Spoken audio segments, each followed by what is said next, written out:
أعوذ بالله من الشيطان الرجيم. بسم الله الرحمن الرحيم. السلام عليكم ورحمة الله وبركاته.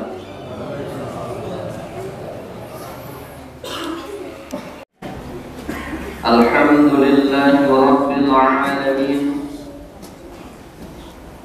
أرسل رسوله بالهدى ودين الحق ليظهر الدين ولو كره الكافرون. أشهد أن لا إله إلا الله وحده لا شريك له، وأشهد أن محمدا عبده ورسوله لا نبي بعده.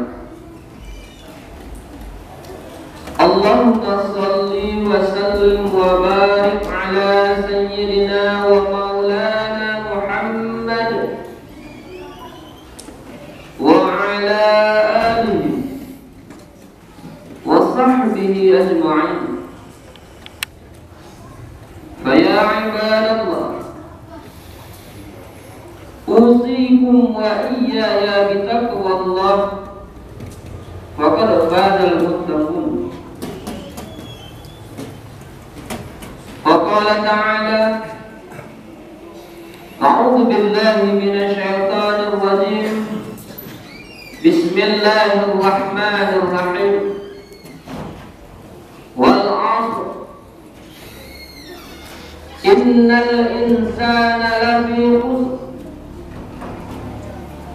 إلا الذين آمنوا وعملوا الصالحات وتواصوا بالحق وتواصوا بالصبر.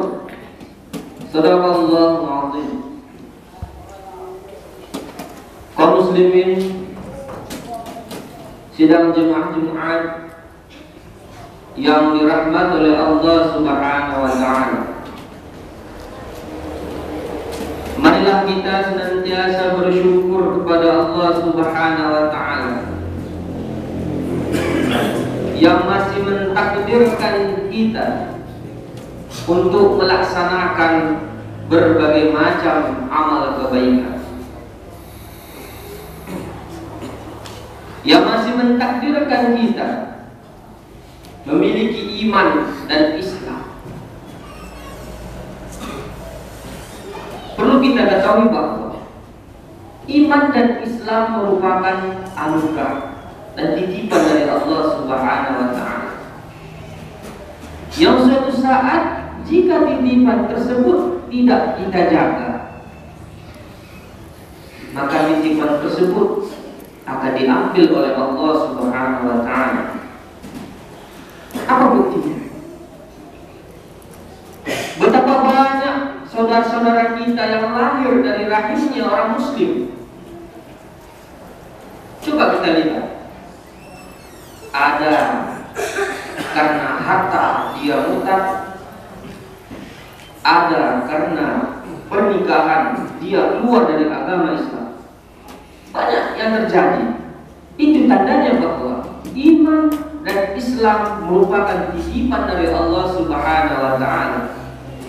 Oleh karena itu, yang kita sandang sekarang ini, marilah kita jaga, kita bina, kita pupuk agar dia subur dalam diri kita. Itulah yang paling patut kita syukuri. Allah masih mentakdirkan kita beragama Islam dan memiliki. Selamat dan salam dengan bergairah, semangat kita sampaikan kepada baginda Nabi besar Muhammad sallallahu alaihi wasallam. Beliau nanti dari zaman satu-satunya Nabi yang mampu dengan izin Allah memberikan syafaatnya nanti, di mana kita pada saat itu sangat gelisah, tak tahu ngapain lagi. Bangkit dari alam barzakh, kebingungan kita, semua padang pasir, semua tanpa pakaian.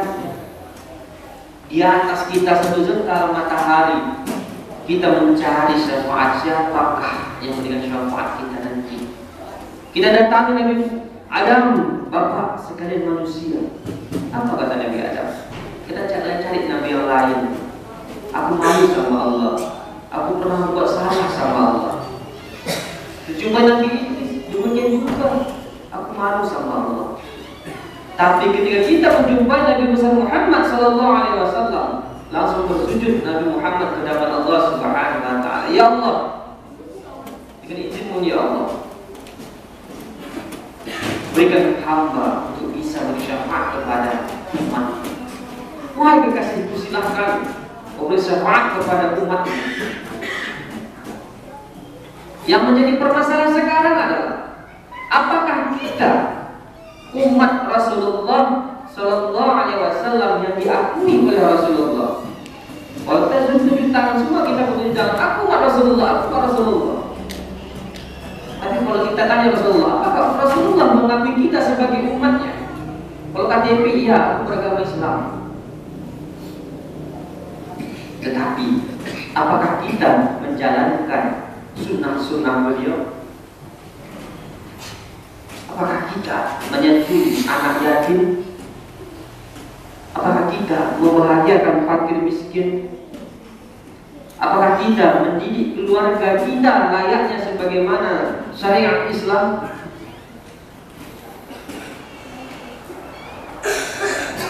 Tentu kita diakui Rasulullah sebagai umatnya. Kalau kita mengakui sebagai umatnya, tanda kita cinta kepada Rasulullah, laksanakan apa yang disyariatkan oleh Islam. Itu tanda cinta kita. Kerjakan sunnah-sunnah. Baguskan kewajiban yang diwajibkan kepada kita. Jangan hanya sekedar sholat-sholat saja. Bagaimana sholat yang betul, bagaimana taharah yang betul, bagaimana berpuasa yang betul, mana yang membatalkan, mana mensahkan, mana yang makruh, harus kita pahami.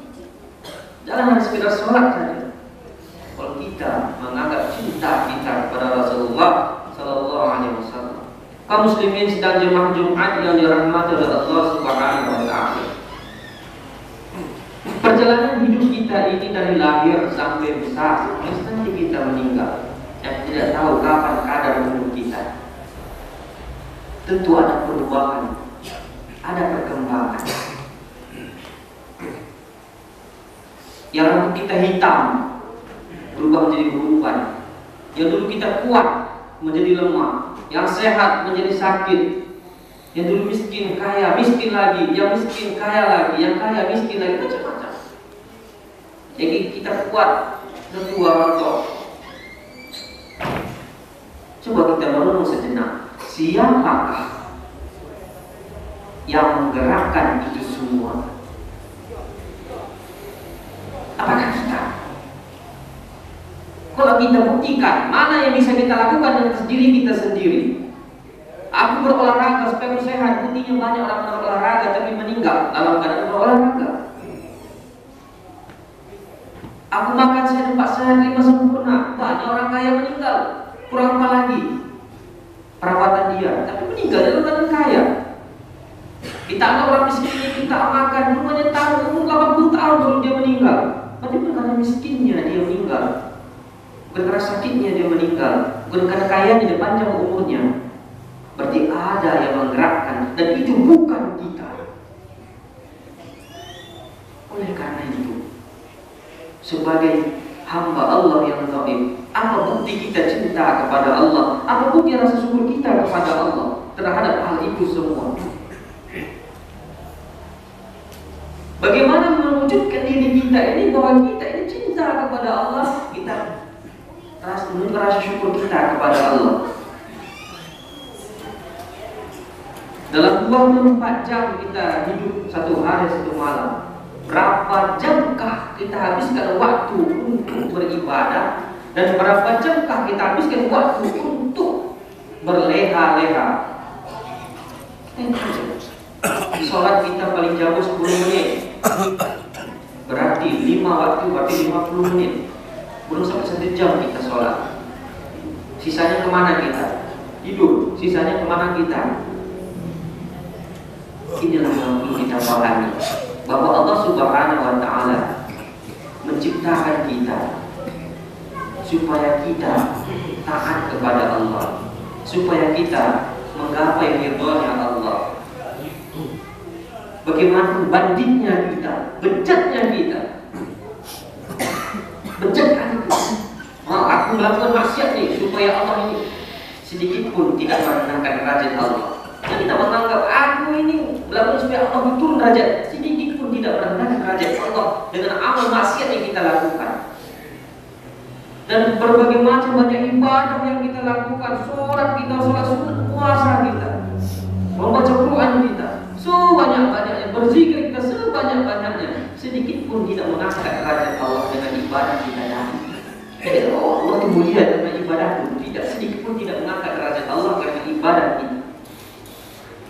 Berarti itu kembali kepada kita. Maka diteraskan dalam sebuah ayat. Cara pun yang kau lakukan, maka engkau akan mempertanggungjawabkan baik kejahatan maupun kebaikan. Lebih luas lagi, Allah akan meminta pertanggungjawaban terhadap dirimu dan apa yang kau pimpin. Dalam diri kita apa ada? Harta kita, maka Allah menuntut nanti pertanggungjawaban harta kita. Umur kita, kemana kau gunakan umurmu kata Allah? Kemana kau gunakan hartamu kata Allah? Apa kita jawab? Baru apalagi ada dalam diri kita. Anak kita, anakmu tidak sholat, anakmu nggak sah sholat, anakmu nggak bisa puasa, anakmu sekedar saja puasa. Apa kita jawab sama Allah nanti? Kenapa anakmu seperti itu kata Allah? Apa kita jawab sama Allah? Kita tidak lepas dari itu. Kita bukan menanggung dosa anak kita karena dia melakukan dosa, tetapi kita berdosa karena kita tidak mengajarkan anak kita bagaimana sholat yang betul, bagaimana puasa yang betul, bagaimana dia mengenal Allah. Itu dosa kita, tidak mengajarkan anak kita tadi. Itu dosa kita. Maka dia melakukan maksiat. Maka Allah menuntut pertanggungjawaban kita nanti, kemana kamu gunakan anakmu itu. Aku sibuk ya Allah mencari rezeki, kita katakan. Banyak pesantren yang mengajarkan hal itu. Kenapa tidak kamu pesantren? Kalau kamu sibuk mencari rezeki, Allah tuntut. Selanjutnya tuntut apa lagi Allah tuntut? Istri kamu. Jadi kita mengatakan, aku terima nikahnya, kita katakan berarti tanggung jawab mertua kita menjadi pundak kita.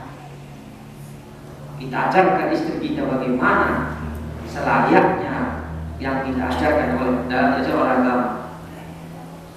Dia harus tahu sholat, dia harus tahu puasa, dia harus tahu bagaimana dosa, bagaimana pahala, dia harus tahu ini nggak boleh, cara bersuci, dia harus tahu semua. Itu tanggung jawab kita, dia harus kenal Tuhannya siapa Allah.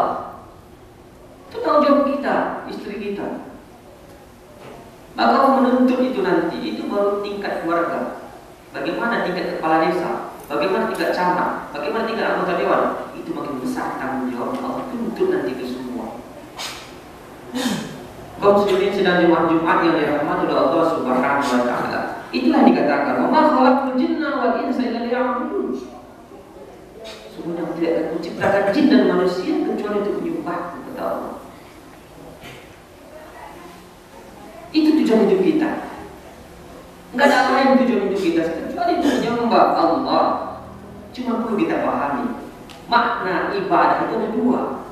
Ada namanya ibadah mahdhah, ada namanya ibadah ghairul mahdhah. Ibadah mahdhah itu ibadah yang kita lakukan benar-benar ibadah seperti sekarang ini. Sholatkah dia, puasakah dia, berzikirkah dia, itu ibadah mahdhah. Dan ibadah ghairul mahdhah dia bukan ibadah, tapi karena niatnya karena Allah, maka dia menjadi bernilai ibadah.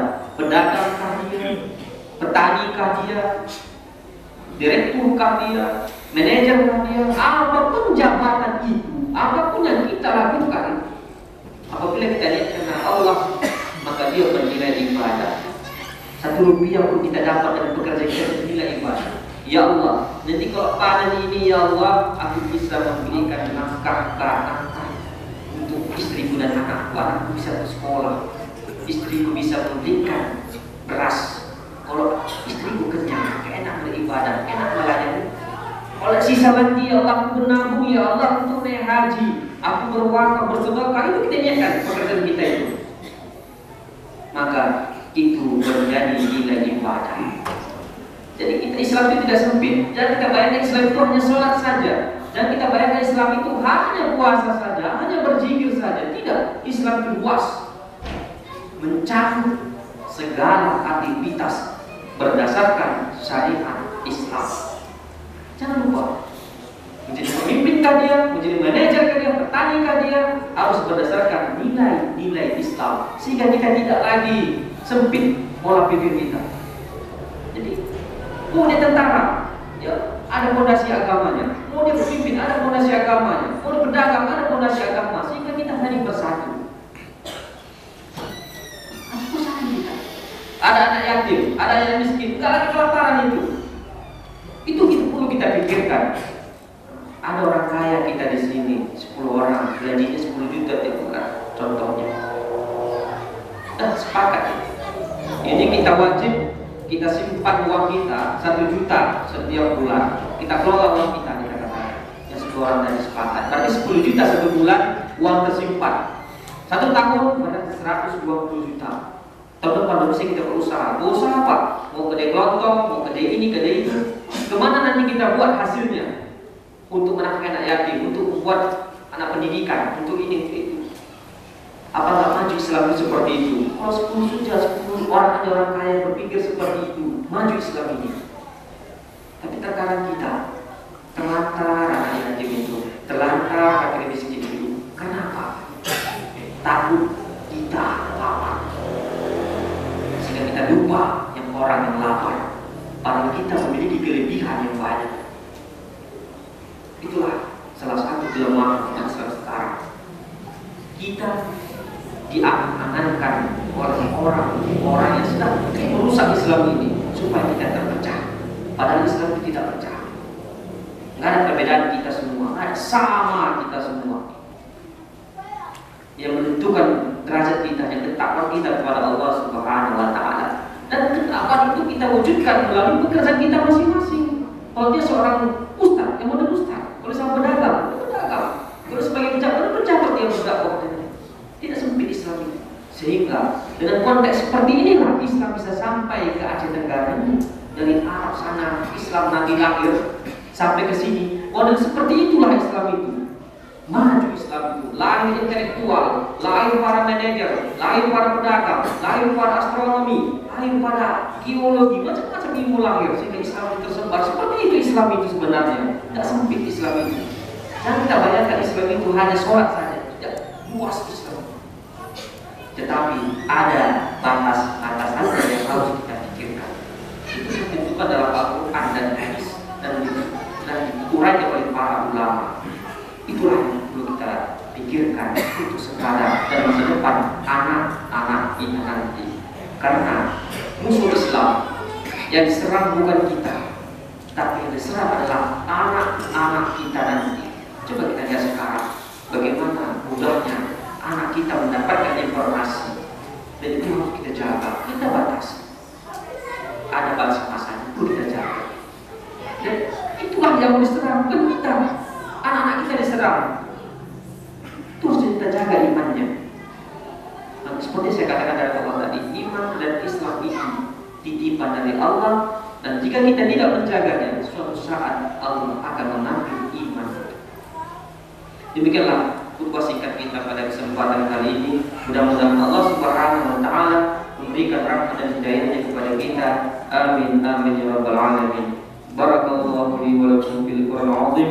ونفعني وإياكم بما فيه من الآية والذكر الحكيم. أقول قولي هذا أستغفر الله العظيم لي ولكم.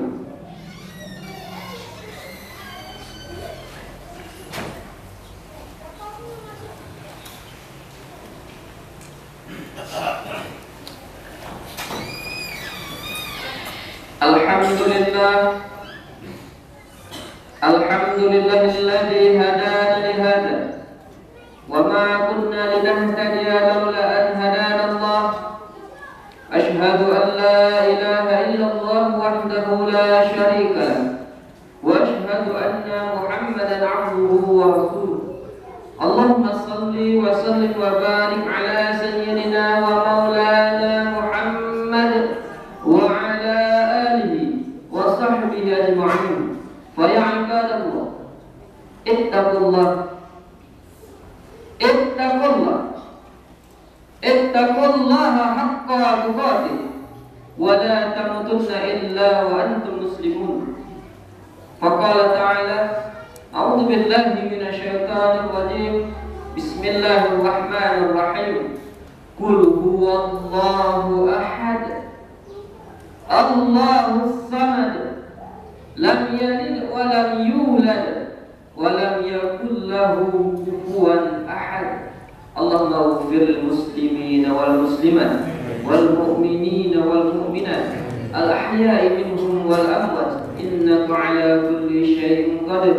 Allahumma anzil alaina rahmatan wa salamatan wa hudan wa ghufrana wa istiqamah wa ikhlas wa sihhatan wa rizqan halalan tayyiban wasi'an mubarakan waftah lana fudul arifin. Rabbana atina fid dunya hasanah wa fil akhirati hasanah wa qina adzaban nar. Ibadallah, inna Allah ya'muru bil 'adli wal ihsan wa ita'i dzil qurba wa yanha 'anil munkari wal baghi ya'idukum la'allakum tadhakkarun.